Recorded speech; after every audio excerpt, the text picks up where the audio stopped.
ప్రాణం కన్నా మానానికే ఎక్కువ విలువిచ్చే వారికి నేను చెప్పే ఈ వార్త కాస్త ఆశ్చర్యకరంగా ఇంకొంత అసహ్యంగా ఉండొచ్చు. కానీ ప్రపంచంలో జరిగే ఏ ప్రళయాన్ని మనిషి ఆపలేడు కదా, అలాంటిదే ఇది కూడా. అదేంటంటే రంగస్థలం సినిమాలో జిగేల్ రాని పాట ఒకటి ఉంది కదా, ఆ పాటలో చివర్లో వాటిని వేలం పాటలో పెట్టాను రాజా, ఎవడి పాట వాడు పాడుకోండి రాజా అని ఓ లైన్ ఉంటుంది. ఇదంతా సినిమా వరకే కదా అని అర్థం తెలిసినా నవ్వేసి ఊరుకున్నారంతా. అయితే జిగేలు రాని వేలం ఏమో కానీ లాస్ ఏంజలస్లో ఓ అమ్మాయి తన కన్నెత్వాన్ని సోషల్ మీడియాలో వేలానికి పెట్టింది. తన కన్నెత్వాన్ని దాదాపు 18 కోట్ల రూపాయలకు అమ్ముకుంది. వినడానికి వింతగా ఉన్నా నిజాన్ని మార్చలేం. కానీ ఎందుకు ఇలా చేశావు అని అడిగితే ఆమె చెప్పిన కారణం వింటే మీ దిమ్మ తిరిగిపోద్ది. మాంచెస్టర్కు చెందిన 22 ఏళ్ల లారా 2023 డిసెంబర్లో తన కన్నెత్వాన్ని వదులుకోవాలని నిర్ణయించుకుంది. అయితే అందరిలా తాను చేస్తే ఎలా అనుకొని తన శీలాన్ని విక్రయించాలని డిసైడ్ అయింది. కానీ ఎలా అమ్మాలి, ఏ మార్కెట్లో పెడితే తాను కోరుకున్న ధర వస్తుంది అని బాగా ఆలోచించింది. సిండ్రిల్లా ఎస్కార్ట్స్ అనే ఒక సంస్థతో ఒప్పందం కుదుర్చుకుంది. అంటే ఈ సంస్థ చాలా ఫేమసే. ఎస్కార్ట్స్ ఏజెన్సీ అంటే పచ్చిగా చెప్పాలంటే బడాబాబులకు అమ్మాయిలను సప్లై చేసే కంపెనీ. ఈ కంపెనీ లారాకు కస్టమర్లను తీసుకొస్తుంది. వచ్చిన ఆదాయంలో వీరికి షేర్ ఉంటుంది. అయితే ఈ కంపెనీలో లారా ఫొటోస్ పెట్టి బిడ్డింగ్ మొదలుపెట్టారు. ఈ ప్రాసెస్లో కొందరు తనను డైరెక్ట్గా చూశాకే ఎంత వేలం పాడాలో డిసైడ్ అవుతాం అని కూడా పిలిచేవారు. దానికి కూడా ఒప్పుకుంది లారా. ఈ పోటీలో లండన్కు చెందిన రాజకీయ నాయకులు, దుబాయ్కి చెందిన ఒక వ్యాపారవేత్త, ఇలా చాలామందే పాల్గొన్నారు. అయితే వాళ్ళు చెప్పిన రేటు లారాకు నచ్చక చాలామందిని రిజెక్ట్ చేసింది కూడా. అలా కొన్ని రోజులు గడిచాక లాస్ ఏంజలస్కు చెందిన పాపులర్ హాలీవుడ్ నటుడు 18 కోట్లు పెట్టి వేలంలో ఆమెను గెలుచుకున్నాడు.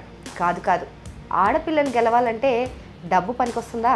అయితే ఆమె కన్నెత్వాన్ని మాత్రం గెలుచుకున్నాడు.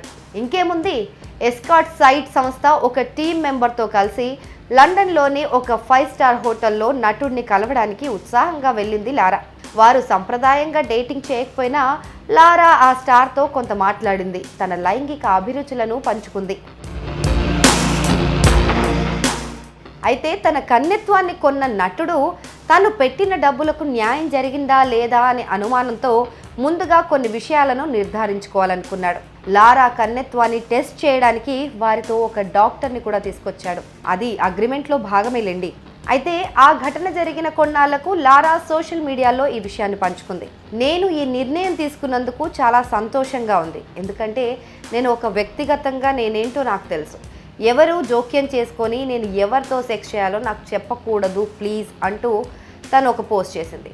పైగా ఎందుకంటే ఇది నా శరీరం, ఇది నేను ఇండిపెండెంట్ మహిళని, ఇంకా నేను చట్టబద్ధమైన వయసులో ఉన్నాను కాబట్టి నా నిర్ణయం పూర్తిగా నా స్పృహతో తీసుకున్నదే ఉంటుంది.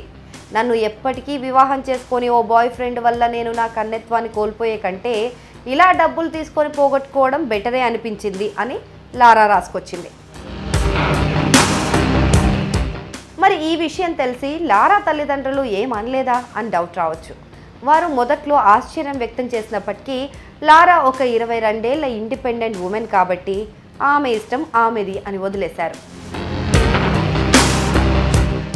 అయితే తన జీవితాన్ని మార్చేసేంత డబ్బు సంపాదించుకున్న లారా ఇప్పుడు షుగర్ బేబీగానే తన కెరీర్ను కొనసాగించాలని ఆశిస్తోంది. షుగర్ బేబీ అంటే తెలుసుగా, ఏజ్తో సంబంధం లేదు. తన తండ్రి వయసున్న షుగర్ డాడీతో డేటింగ్ చేయడానికి రెడీగా ఉంటుందన్నమాట. ఆమెతో సమయం గడపాలని కోరుకునే బడాబాబులు ఆమెకు నెలకు 4-5 లక్షల రూపాయలు చెల్లించాలని కూడా ఖరారు చేసేసింది. అయితే ఈ ఘటన తర్వాత లారాపై రకరకాల ట్రోలింగ్ నడుస్తోంది. వాటికి సమాధానంగా తాను ఇదంతా తన ఆర్థిక ఇబ్బందులు పోగొట్టుకోవడానికే చేస్తున్నానని చెప్పుకొచ్చింది. అయితే మనం గమనించాల్సిన విషయం ఏంటంటే లారా శీలాన్ని అమ్ముకుంది అనే ముందు అక్కడ తను అమ్ముకునే అవకాశం కల్పించడం దురదృష్టకరమని గ్రహించాలి. అంటే అక్కడ కొనేవాడు ఉన్నాడు, కొనే వాళ్ళను తీసుకొచ్చే మార్కెట్ కూడా ఉంది. దీనిపై మీరేమనుకుంటున్నారో కమెంట్ చేయండి.